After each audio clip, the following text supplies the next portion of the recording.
구독과 좋아요는 저에게 큰 힘이 됩니다. 안녕하세요. 부동산 뉴스를 읽어주는 박 팀장입니다. 공인중개사 사무소 첫 개업하신 분들 있을 거예요. 그분들이랑 오늘 설명인데요. 개업할 때, 첫 개업을 할 때 하기 전 최소한 이거는 알아야 됩니다. 이걸 안 알고 부동산을 하게 되면 거의 100% 망한다고 보시면 됩니다. 제가 거기에 대해서 오늘 설명을 하겠습니다. 그거 설명드리기 전에 이제 보시면 개업 전 이제 중개사무소 이제 경험이 있으신 분들은 어느 정도 자기가 준비를 하고 하실 거예요. 그렇죠? 특히 여자분들은 웬만하면 나이가 있으시던 젊으시던 어디 가든 일할 수 있는 여건이 너무 좋습니다. 제가 전에 한번 원룸 지역 일할 때에 대해 설명드린 적이 있었을 거예요.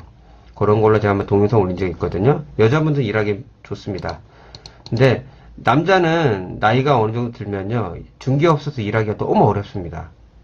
그래서 경험을 쌓아야 되는데 그렇지 못할 경우가 너무 많죠. 그래서 제가 뭐 부동산을 저도 오래 하다 보니까 뭐 사무실에다 내놨을 적도 있고 뭐 그렇지 않으면서 또 상담한 적도 있는데, 그래서 제가 분명히 사무실을 팔 수 있는데도 좋은 것만 설명드렸어요. 경험이 없으시면은, 진짜 경험이 없는 사람은 아파트나 오피스텔 쪽에 가서 일하시는 게 제일 좋습니다. 부동산 차려도 리스크가 적습니다. 그건 제가 좀 이따 설명이 나올 거예요. 자, 경험이 이제 조금 이래도 잘 모르신 분들, 경험이 없는 분들이 중개사무소 개설시 꼭 알아야 할 것들은 이건 꼭 알고 하셔야 돼요. 안 그러면 100% 망하십니다. 자, 처음에 들어가겠습니다. 우리가 이제 보통 이제 부동산을 이제 시작하게 되면 첫 계약이 언제 나올 거예요. 근데 계약서 이거는 공인중개에서 공부하고 완전 틀립니다. 계약서 작성이라는 게. 계약서 작성을 안 해보시면은 여기서 보통 실력이 나요.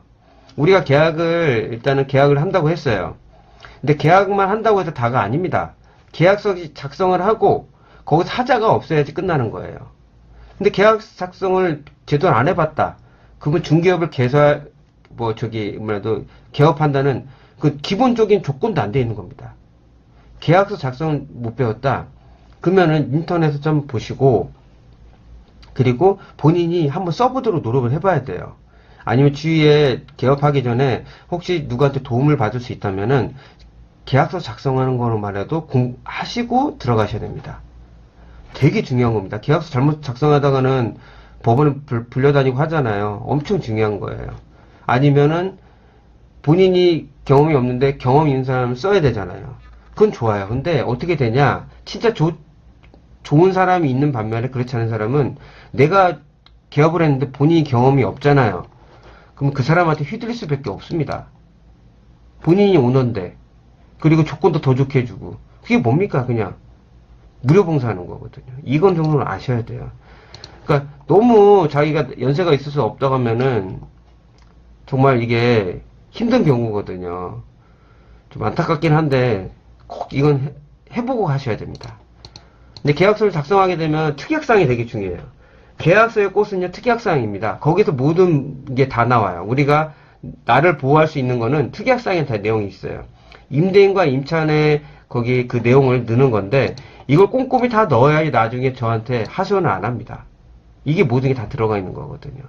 이걸 제대로 하시는 사람이 중개업에서 성공하는 거예요. 계약서를 작성하면서 특약사항까지 잘 넣어야 돼요. 꼼꼼히. 하나라도 제대로 넣어야지 나중에 나한테, 그러니까 아무런 문제 없이 살면은 전혀 나갈 때까지 문제가 없었는데 중간에 또 임대료 임차인이 싸울 때가 있거든요. 꼭 임차인은요, 임대인테 안 하고 꼭 중개업자가 약자니까 중개업자가 뭐라는 사람들이 있거든요. 상당히 많습니다. 특약사항을 잘 쓰십시오. 절대 나한테 타치 안 옵니다. 이걸 잘 쓰는 법을 배워야 돼요. 그러니까 인터넷에서 찾아보고 공부하시고, 특약사항에 모르시면 주위에 이제 우리가 부동산을 차리잖아요. 저는 항상 하는 얘기가 뭐냐면, 중개업자의 최고의 고객이 누군지 아세요? 바로 중개업자입니다. 제가 그런 것도 내용 한번 올릴 텐데, 중개업자의 최대 고객은 중개업자예요. 주위에 누구 친해지면 또 배우고요. 모르는 거는 창피한 게 아닙니다. 이거 몰라도 계약 잘하는 사람 많아요. 대신 하자가 안 생겨야 될 거 아니에요. 일 터지면 다른 게 일하기 싫어요. 그러니까 이런 거 잘 쓰셔야 됩니다. 그리고 권리 분석을 잘 하셔야 돼요. 우리가 아파트 오피셜 같은 경우는 그냥 등기부 등본하고 주인하고 계좌번 그것만 확인시켜주고 그냥 등기부 등본만 보면 나와 있거든요. 집에 하자면 별로 없어요. 아파트 오피셜은 어차피 관실이 따로 있고 관리를 하니까. 근데 다세대나 다가구나 이런 데는 분석할 게 너무 많습니다. 아파트 오피셜은 집합 건물 하나만 띄면 되는데 우리말로 원룸이나, 그러니까 원룸이 다가구죠. 다세대나 이런 거는 토지하고 같이 다 띄어야 되고요. 그리고 집안 하자까지 다 잘 봐줘야 됩니다. 진짜 머리가 아픈 일이거든요. 저도 모르게 저도 사람을 믿고 했는데, 얼마 전에 했는데, 세입자가 들어왔는데, 거기 책상이 옵션이거든요. 워낙 꼼꼼하다고 책상을 뺐더니, 그 뒤에 곰팡이 엄청 있는 거예요. 세입자는 지금 살아야 되는데.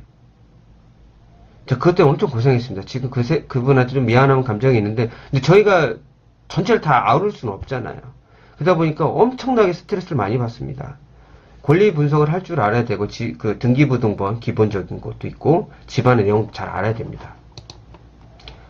그리고 우리가 중개업을 이제 하면, 이게 어느 정도 이제 계약을 쓰고 그 집안의 하자를 보는 거라면은, 내가 이제 원룸 부동산을 할 때 제가 말한 것처럼 그 지역의 컨셉을 잘 알아야 됩니다. 내가 어디 부동산을 차리면은 여기를 왜 차리는지는 알고 들어가는 거잖아요. 그냥 하는 게 아니라. 아파트 오피스텔이면 그쪽, 뭐 상가는 상가, 원룸이면 원룸, 아니면 뭐 다세 빌라, 신축 빌라. 다 여러 토지, 지역의 컨셉을 딱 잡고 내가 어떻게 운영을 해갈 거며 어떤 스타일로 갈 건지 일단은 그림을 그리고 들어가야 됩니다. 경험이 없으신 분들은 이게 되게 중요한 거거든요. 모르고 그냥 들어가시면 안 돼요. 그냥 무작정 잘 된다는 게 아니라 내가 이 지역 가면 어떻게 컨셉을 잡고 몇 달 뒤에 어떤 거를 더 추가해서 일을 할 건지. 부동산은 한 가지만 하는 게 아니잖아요. 다 할 수 있는 거니까 그 컨셉을 잘 잡고 스타트를 하셔야 돼요. 그 내가 다 못한다. 왜냐면 로봇가 아니니까 거기에 맞는 또 직원을 구하시면 되고요. 그 다음에 이게 어느 정도 됐다. 이제 광고를 하셔야 됩니다. 그러니까 요즘은 예전에는 네이버가 최고였는데, 그러니까 광고마다 좀 틀려요. 이제 요즘은 직방이 이제 거의 1등인데, 직방 광고는 일단은 원룸, 뭐 빌라, 그 다음에 요즘 아파트까지 하잖아요. 상가는 뭐 네모까지 인수를 했는데, 상가까지는 어떻게 들어갈지 모르겠어요. 네모도 직방에서 인수를 했습니다. 그러다 보니까 직방이 일단 대세인데 광고 비용이 좀 많이 비싸요. 그리고 보통 이제 네이버를 합니다. 네이버 같은 경우는 이제 큰 금액, 이제 상가나 사무실, 그리고 큰 매매, 원룸 매매나 이제 큰 매매, 아파트도 여기로 들어가고요. 그러니까 직방보다 이게 좀 더 쌀 수도 있어요. 그런 광고. 또 아니면 블로그나 카페. 또 아니면은 요즘 SNS도 많이 하니까요. 그런 컨셉을 잡던가. 아니면 요즘 유튜브도 하잖아요. 그러니까 이런 거를 하기 전에 이런 것까지 생각을 하셔야 돼. 내가 어떻게 운영을 할 건지. 옛날처럼 그냥 가만히 앉아가 손님 기다리면 안 돼요. 바꿔야 됩니다. 그거는 한계가 있습니다. 그리고 직원을 어떻게 쓸 건지.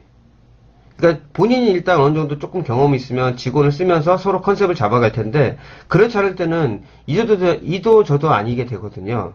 내가 경험이 없어서 경험 있는 사람 쓰다 보면 100% 그 사람한테 휘둘립니다. 아닐 수가 없거든요. 우리가 음식점을 차리면 음식을 제가 만들 줄 알아야 되잖아요. 우리가 예를 들어 중화 요리를 얘기하면은 주방장을 그냥 내가 요리를 못하고 주방을 쓰면 주방장 마음대로입니다. 무덕 그냥 칼 놓고 집에 가는 데도 있어요. 더 올려달라고 그러고. 그 정도까지는 아니지만 부동산도 비슷한 겁니다. 대신 내가 좋은 사람 만나다 더 좋아질 수 있으니까 그것도 경험이니까 직원을 어떻게 쓸 건지, 그리고 몇 명을 쓸 건지, 여자분을 쓸 건지 남자분을 쓸 건지, 그리고 파트가 있잖아요. 상가 하시는 분도 있고 아파트도 있고 전체를 다 같이 할 건지, 이런 것까지 또 생각을 하셔야 돼요. 생각할 게 너무 많습니다. 이제 이게 어느 정도 됐다. 처음에는 이제 계약서 쓰는 거, 그 직원의 이제 컨셉과 지역의 컨셉과 내가 이제 광고를 어떻게 하고 운영할 건지, 이게 됐다고 하면 이제는 광고를 이제 하려면은 물건을 작업해야 될 거 아닙니까? 원룸 지역 같은 데 원룸 그 스타일을 올렸고, 빌라나 아파트나 이런 형태도 있습니다. 어떻게 할 건지. 되게 많습니다. 부동산에 관련된 토지도 있고요. 그 지역에 맞는 컨셉에 맞게 내가 물건 작업을 해야 됩니다. 제가 도코는 파트별로 또 한번 또 올릴 건데, 오늘은 이렇게 넓은 명의로, 넓은 개념으로 중개업을 찾을 때 필요한 것만 지금 말씀을 드리는 거예요. 그건 다음에 또 시간을 잡아서 얘기하겠습니다. 물건 작업을 하게 되면 이제 두 가지를 할 줄 알아야 됩니다. 물건 관리를 하잖아요. 이 엑셀을 하시던가, 아니면 요즘 뭐, 거기 뭐, 워낙 앱이 좋으니까, 그런 앱에 노트 같은 거 작용하는 거 있거든요. 거기다가 이제 저장을 하던가. 보통 이제 중개업을 하다 보면 제일 좋은 게 엑셀입니다. 엑셀은 본인이 하실 줄 알으셔야 돼요. 보면, 이거 컴퓨터 아예 못 하신 분들도 있어요. 주인분 중에서. 그럼 뒤떨어지는 겁니다. 이거 정확하게 하실 줄 아셔야 돼요. 그리고 파워포인트나 이런 걸 왜 할 줄 알아야 되냐면, 우리가 뭐 광고를 올리는 거 말고도 바깥에 붙일 수도 있잖아요. 뭐 있다, 물건. 그러니까 뭐 강남권이나 어디 가면은 바깥에 못 붙이게 해요. 미관상 안 좋다고 해가지고. 근데 그거 말고 어디 물건이 나오면은 거기다 붙일 수도 있잖아요. 그냥 손글씨 쓰는 게 아니잖아요. 그거는 진짜 옛날 분이 하시는 거고. 그러면 파워포인트를 할 줄 아셔야 됩니다. 한글 파일 이거 쓸 줄 아셔야 돼요. 이 기본적인 것만이라도 아셔야 됩니다. 내가 포토스케이프 이것까지 몰라셔도 돼요. 파워포인트 정도까지 할 줄 알아야 됩니다. 포토스케이프는 왜 필요하냐면요. 이런 것 여기도 필요하지만 우리 이제 직방 광고나 이런 거 올릴 때 광고 올릴 때 좀 사진 찍은 걸 좀 이쁘게 바꾸려면은 포토스케이프도 할 줄 알아야 돼요. 그러니까 기본적인 이 정도까지는 알아야 됩니다. 모르면은 그거 잘하는 직원을 써야 돼요. 무슨 말인지. 그리고 엑셀 같은 건 물건을 계속 차곡차곡 해서 물건을 업데이트 시켜야 되잖아요. 물건 나간 거랑 없는 거랑. 이거는 어디 지역에 가서 거기 뭐 토지, 상가, 뭐 사무실, 아파트, 오피스, 원룸, 다세대 어느 지역 가서 다 쓸 수 있는 겁니다. 엑셀 할 줄 아셔야 됩니다. 이건 물건을 관리하는 거고요. 차가 있으셔야 돼, 기본적으로. 차가 없는 지역도 있겠죠. 근데 기본적으로 우리가 어느 정도 되면 손님 모시고 집을 보러 다니잖아요. 운전을 할 줄 아셔야 됩니다. 그것까지 못 하신다면 그냥 동네 복덕방밖에 안 돼요. 아니면 그 동네에서 하시면서 좀 부지런하게 임장 활동을 하시려면은 자전거를 한 대나 사셔가지고 아침에 출근한 다음에 아침에 뭐 청소 일거리 한 다음에 자전거를 타면서 동네를 한 바퀴 돕니다. 그런 분들 상당히 많아요. 걸어다니면 쉬운 게 아니잖아요. 너무 힘들거든요. 이제는 어느 정도 됐다. 근데 내가 세금 관리를 좀 할 줄 아셔야 돼요. 뭐 일단은 일반 간이 사업자 하게 되면은 별로 먹는 거는 별로 안 돼요. 그냥 사무실 운영 비용 있잖아요. 뭐 광고 비용과 월세 그리고 뭐 전화비 나가고 뭐 나가지 이런 거까지는 세금 있으면은 그게 여기서 차감이 되는데 그 위에는 없습니다. 일반 같은 경우는 워낙 광범위합니다. 일반 사업자 같은 경우는 우리가 이거는 리스트를 항상 해놓고 만들어 놔야 돼. 항상 뭘 하면은 이걸 보관을 할 줄 알아야 돼요. 그래야지 나중에 내가 세금 혜택을 받을 수 있고 그리고 금액이 높아지면은 어떻게 하는 절세하는 방법인지는 그 세무사하고 상담을 해야 됩니다. 보통 좀 금액이 어느 정도 내가 이제 수입이 생긴다고 하면은 제가 전에도 한번 이런 얘기를 한 적이 있는데 세무사 돈 쓰는 거 아깝게 생각하지 마세요.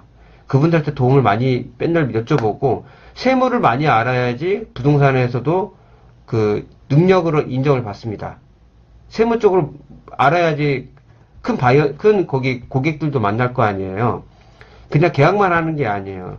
이런 게 어우러져야지 높은 고객을 만날 수 있습니다. 또 법인을 가게는 또 법인을 3개월마다 해야 되니까 그 세금 관리를 할 줄 알아셔야 돼요. 그러니까 처음부터 얘기를 하진 못하겠죠. 저도 처음부터 얘기한 건 아닌데 그나마 요거는 좀 희망사항인 거예요. 그냥 이거는 크게 없어도 상관은 없어요. 근데 여기까지가 있다면 전 좋겠다고 생각한 겁니다. 세금 관리는 하면서 배우셔도 돼요. 세무사랑 친해지면서 여쭤보고 계속 늘리면 되는데 저도 처음부터 얘기를 한 건 아니거든요.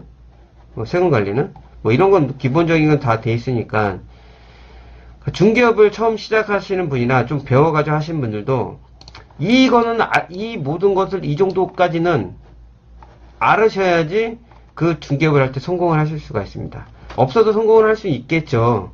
근데 다 그렇진 않거든요. 제가 뭐라고 했죠? 젊으신 분들은 그냥 어디 가서 일을 하면서 거기서 경험 쌓고 차리시면 돼요. 그럼 차리실 때 이런 개념을 먼저 알고 들어가면 되게 쉽게 하시겠죠. 왜냐면 이런 거는 뭐 계약서 이런 거는 오래 하셨으면 별로 의미가 없으니까. 그리고 이런 광고 같은 거 잘 알 거 아니에요. 젊으신 분들도. 이런 것도 어떻게 하는 줄 알고요. 전혀 의미가 없. 그러니까 이런 컨셉만 딱 정확하게 내가 정리가 돼 있으면 중개업 차리는데 절대 그 크게 실패 안 하고 성공의 지름길로 가는데, 연세가 있으신 분들이 어디서 일을 못하고 중개업을 하시는 분들이 있어요. 근데 이거는 그나마 조금은 아셔야 돼요. 이걸 모른다 그러면 여기에만 조금 하는 젊은 직원을 쓰셔야 됩니다. 그래서 서로 융화가 잘 돼야 돼요. 이런 거라도 좀 아시면 이거를 조금 차례 개업하시기 전에 이 정도까지는 어느 정도 내가 할 수 있다고 생각하면은 차리시면 됩니다. 모르면 배우시면 되고요. 저도 이제 같은 동종업종을 하는 사람 입장에서 제가 한번 이런 내용을 올렸는데요. 제발 좀 언조해서 좀 성공을 하시고 편안하게, 왜냐면 중개업은 은퇴라는 게 없잖아요. 재밌게 부동산을 영위하시면 좋겠고, 주위에 있는 중개업자들이랑 친해지셔서 항상 밝게 웃으시면서 전문직을 영위하셨으면 좋겠습니다. 오늘 드렸던 내용이 본인에게 좀 유익하셨다고 하면은 구독과 좋아요 좀 부탁드리겠습니다. 꼭 부자 되세요.